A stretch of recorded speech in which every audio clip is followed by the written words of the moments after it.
এটা কোনো ঢাকা ইউনিভার্সিটি না, ছাত্রদের পড়াচ্ছেন। এটা হলো পার্লামেন্ট।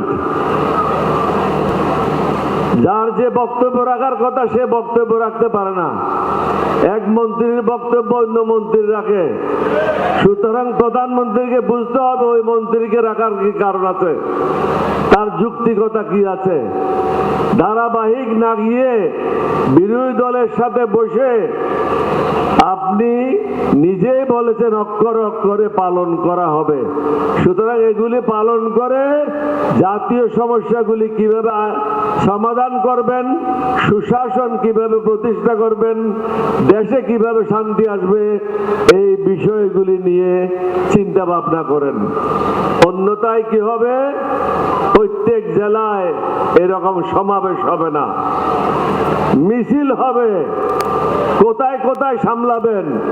৬৬ জেলায় ৬৪টা মিছিল হবে। কোথায় সামলাবেন? আপনার পক্ষে কি সামাল দেওয়া সম্ভব?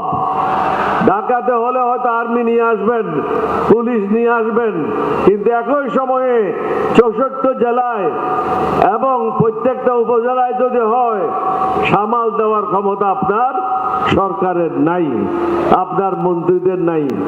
এই কথাগুলি চিন্তা ভাবনা করেন, অভিজ্ঞ লোকদের পরামর্শ নেন। ভয়ে বসে থাকেন না, অহংকারে বসে থাকেন না। আর যারা কান কথা বলে তেল মারে তাদের থেকে দূরে থাকেন।